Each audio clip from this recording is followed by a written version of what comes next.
Bienvenidos a este nuevo vídeo de Devir TV. Estamos aquí en el stand de Essen y tenemos a nuestro lado a uno de los diseñadores de Sagrada. Hello Daryl, how are you?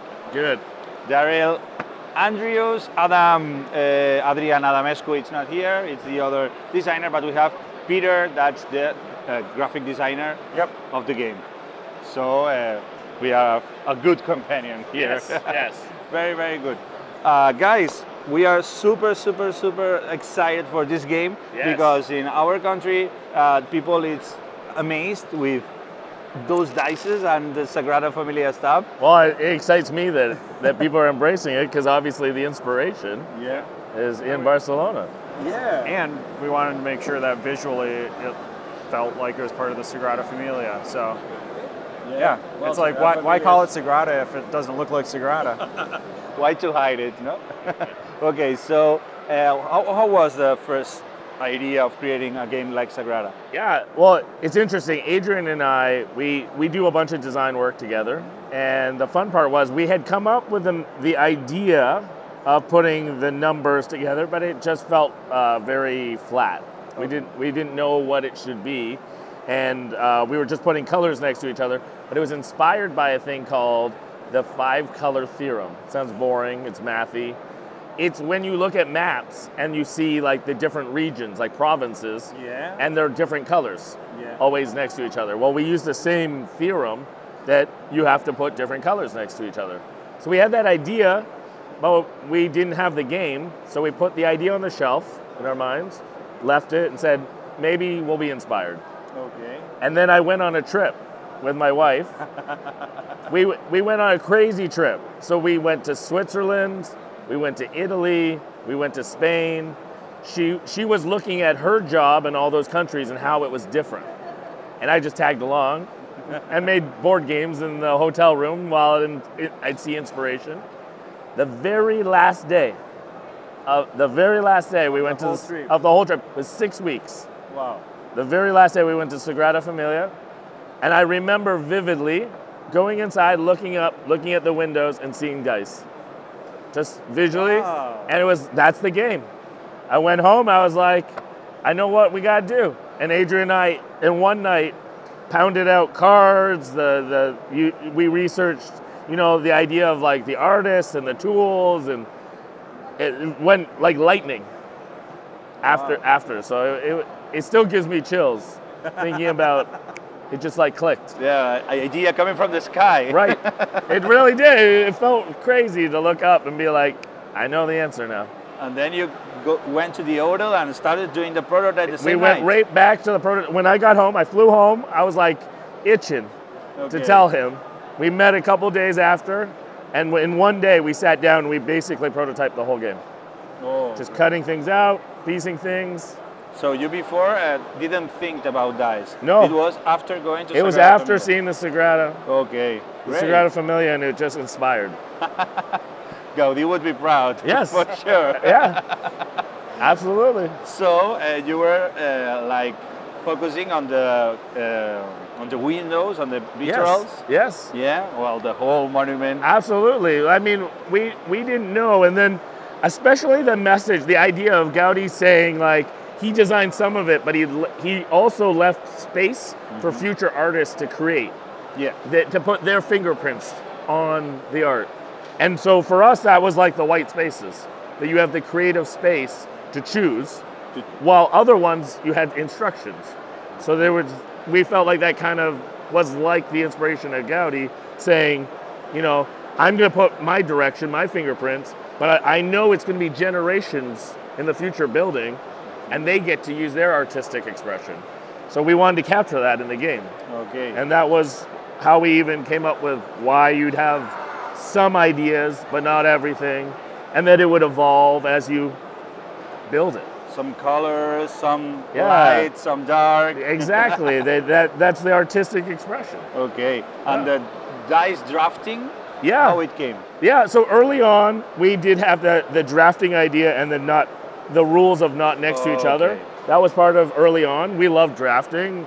We play with lots of cards, lots of dice, and many of our games share that. That's just something we love in games. And we thought it was a fair way because it gets everyone involved.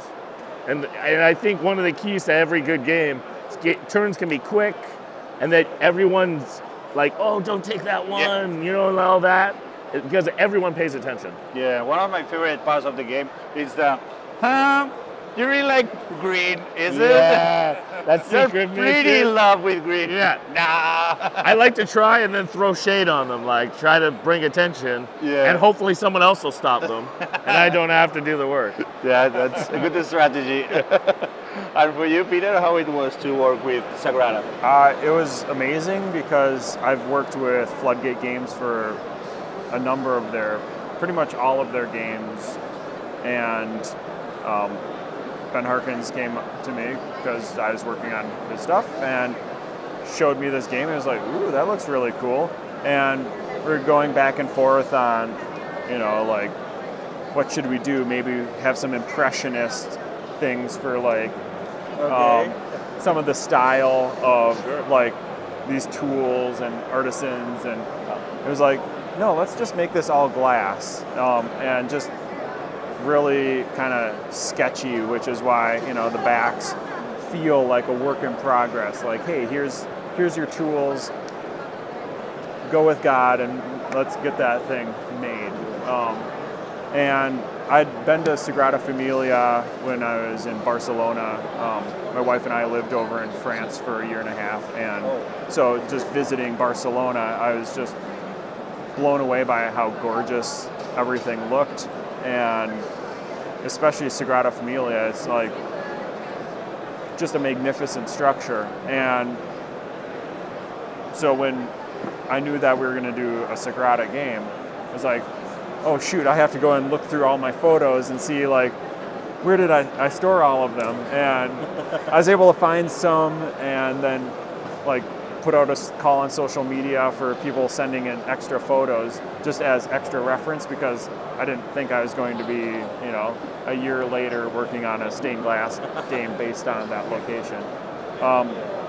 But my goal was to visually make sure that it felt like Sagrada Familia, because there's lots of different beautiful churches throughout Europe in general, and a lot of them have just a different look and feel. And if you're going to say Sagrada, make it look like Sagrada Familia.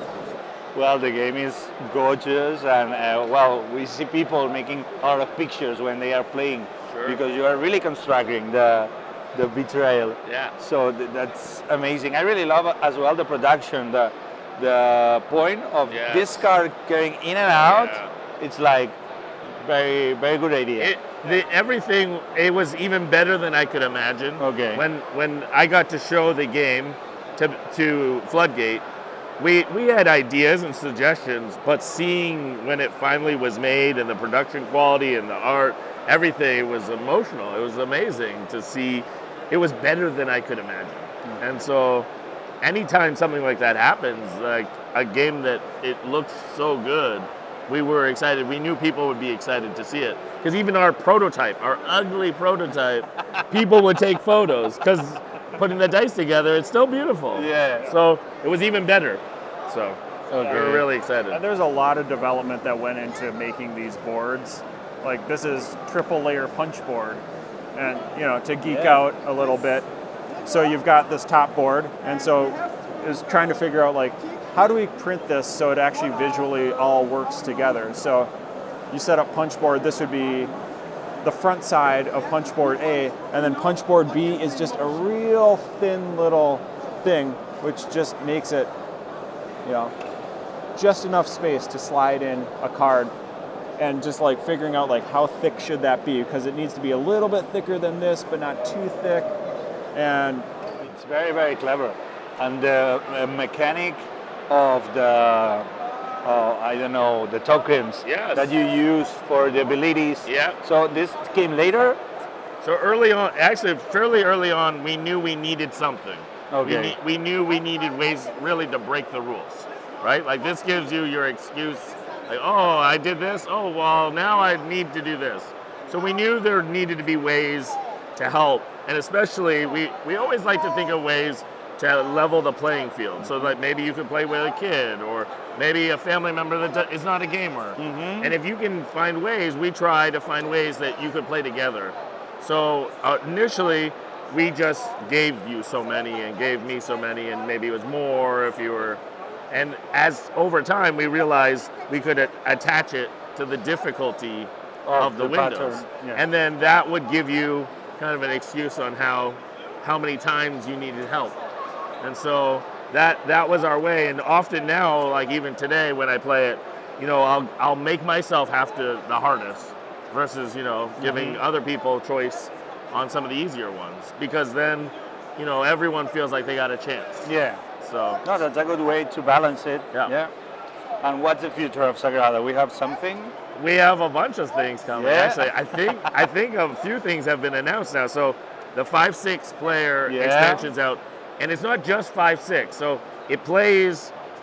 There's a new personal window that fits right on top of here, and it fits 10 dice, and it's all 5 colors, 2 of each, so that each player has 10 dice here, and they're going to draft 10 dice from the middle. So instead of drafting 2, you draft 1. And you draft 1 from your own. So you know some information, but when are you going to use that? So that makes it faster, so that if you play with more players, it's still the same time. And you can play with less players and still use those. So that's why it's cool, because you choose. I mean, I still play with them even if I'm playing 2-player. So you can choose to do that, and there's a whole bunch of other things in the box. So there's other, like windows and personal scoring. You know how you try to figure out the color they're working on? Well, we've put some new secret missions. And now you can't, it's harder to figure out, because maybe it's a pattern. Like maybe you have to get the ones in the top row you score. It's not a color. That's cool. Things like that. So you can mix and match and use which ones you like with whoever you're playing with. And if you want to play a different, maybe the first game you play with one, second game you play with another, maybe you play with multiple ones. Like modules. Modulars, so you can choose. And then we just announced there's 3 more expansions coming out. 3? 3, a trilogy. 3? Wow. That's right. So the first one announced is Passion. Passion. Okay. And they're named after the facades, because there's 3 facades of the Sagrada Familia. So we have 3 modular things that you can mix and match some new things. It's funny, for me, they're not brand new, because me and Adrian have been playing with them for a while. But we're excited they're finally coming out. So people have been asking for things, or they suggest things, and we're like, oh wait and see. Like that's already figured out and more. So lots of exciting things that people can mix and match and choose their favorites. Different modules for expansions. Yes. That you can make your own Sagrada game. You choose your favorites, and potentially certain.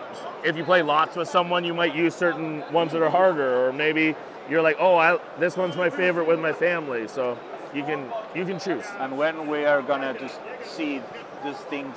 That is a good question. I know the 5-6 is out. Yeah, it's out. That's able to be purchased. The Passion was just announced a few days ago, and I think the other 2 later on are coming. People know. Well, we will be expecting it.